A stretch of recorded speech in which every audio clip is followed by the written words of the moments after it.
Sayyid Abdul Malik Al-Houthi menyentil Amerika Serikat dan Israel sebagai sosok pemecah belah Timur Tengah. Gempuran dan serangan di Suriah disebut menjadi pemicu Al-Houthi lontarkan sentilan tersebut. Mengutip Al-Mayadin pada 13 Desember, pernyataan Al-Houthi itu diutarakan pada Kamis 12 Desember kemarin. Lebih tepatnya, Al-Houthi menggarisbawahi peran penting di Suriah dalam melawan ambisi Israel setelah runtuhnya rezim Assad, menyusul pemberontakan yang mengambil alih negara tersebut. Ia menggambarkan bahwa aksi Israel yang didukung Amerika Serikat sebagai peluang nyata untuk memaksakan realitas baru, tak hanya di Suriah, melainkan juga di seluruh wilayah. Seraya menambahkan bahwa proyek Zionis berusaha untuk mengacaukan Timur Tengah dengan memecah belah negara-negara menjadi entitas yang lebih kecil dan lebih rentan.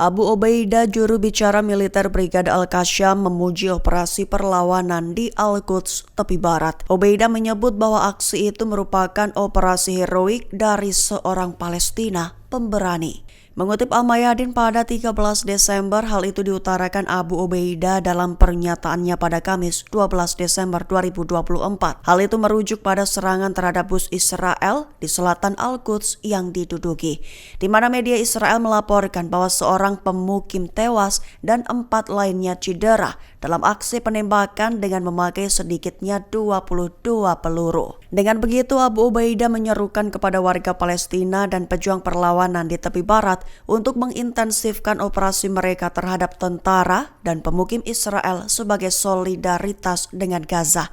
Juga mendesak upaya untuk menggagalkan rencana pendudukan Israel, memperingatkan percepatan tindakan untuk mencaplok tepi barat dan memaksakan realitas baru di lapangan.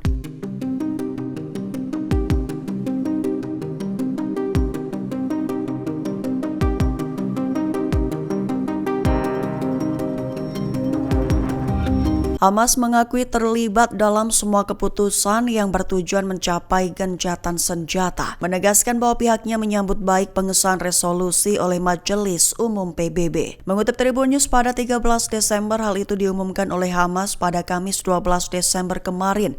Perlu diketahui, pengesahan itu tak hanya disambut baik oleh pihak Hamas, melainkan juga didukung oleh 158 negara lainnya. Mereka menyerukan gencatan senjata di Gaza dan memungkinkan warga sipil di wilayah tersebut untuk segera mengakses layanan penting dan bantuan kemanusiaan. Ditekankan kembali bahwa Hamas mengakui telah terlibat dengan semua keputusan atau inisiatif yang bertujuan untuk mencapai gencatan senjata di seluruh tahap agresi ini. Juga mendesak masyarakat internasional, termasuk negara-negara Arab dan Islam serta negara-negara berpengaruh, terkhusus untuk menekan pemerintah Israel agar melaksanakan resolusi tersebut, serta menyerukan langkah-langkah untuk membawa Israel ke Mahkamah Kriminal Internasional, menegakkan surat perintah penangkapan yang dikeluarkan terhadap Israel dan meminta pertanggungjawaban mereka atas kejahatan terhadap kemanusiaan.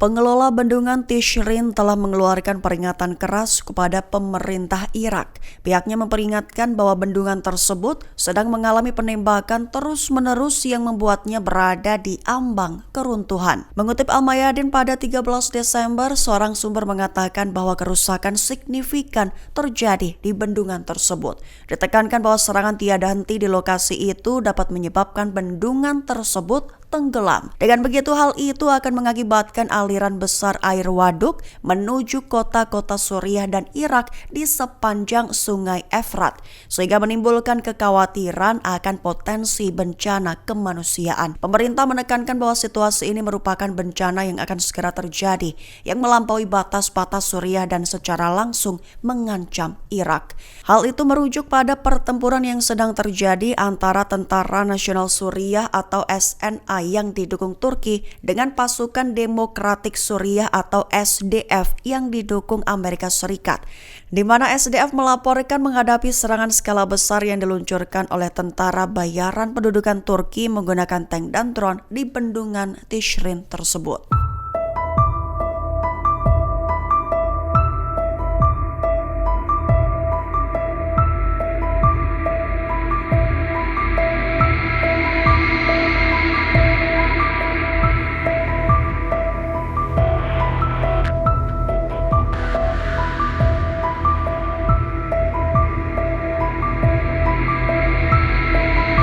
Sekretaris Jenderal PBB Antonio Guterres menuntut Israel untuk segera menarik diri dari zona penyangga di Suriah.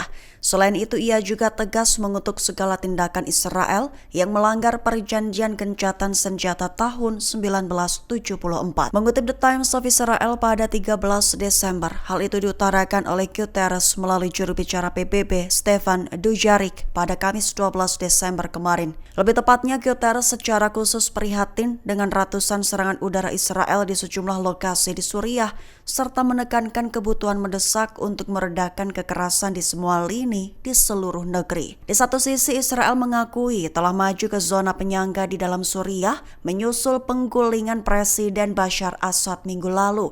Dengan begitu, Guterres menekankan agar Israel segera meninggalkan zona penyangga lantaran semua kehadiran di wilayah pemisah adalah tidak sah, menyerukan agar semua pihak menahan diri dari tindakan apapun yang merusak fakta pelepasan dan stabilitas di dataran tinggi Golan.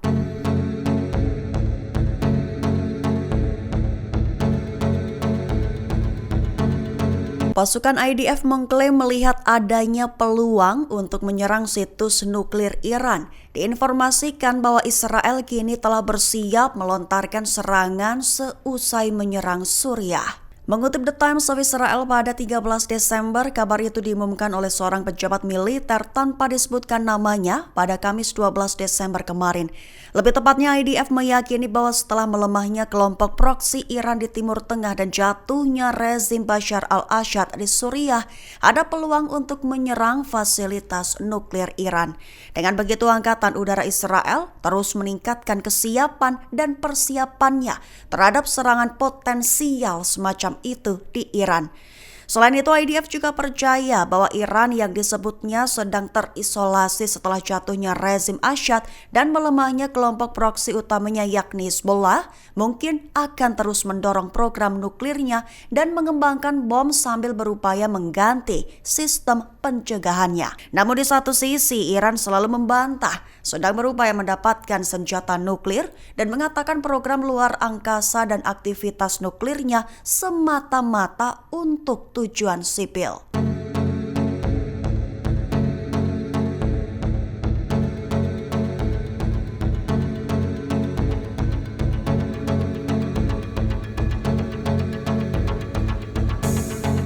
Komandan Korps Garda Revolusi Islam atau IRGC Iran Mayor Jenderal Hossein Salami menekankan bahwa jalur mendukung front perlawanan tetap terbuka, namun juga menekankan bahwa perjuangan Iran tak hanya terbatas pada Suriah saja. Mengutip Tribun News pada 13 Desember, hal itu diutarakan oleh Salami dalam sebuah pertemuan pada Kamis 12 Desember kemarin.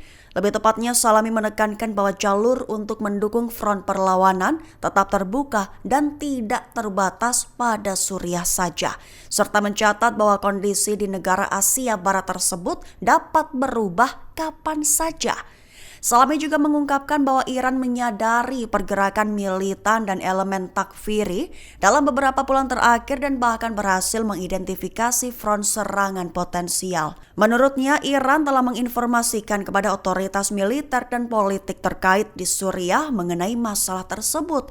Namun diklaimnya tidak ada keinginan dari pihak pimpinan Suriah untuk berubah atau terlibat ke dalam perang. Salami menjelaskan bahwa sebagian orang berharap bahwa Garda Revolusi akan bertempur menggantikan tentara Suriah.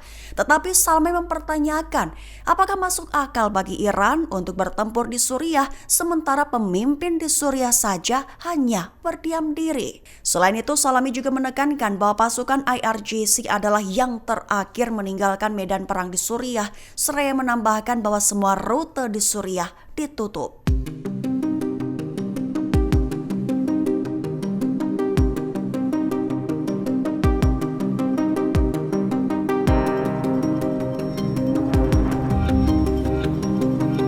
Download Tribun X sekarang, menghadirkan lokal menjadi Indonesia.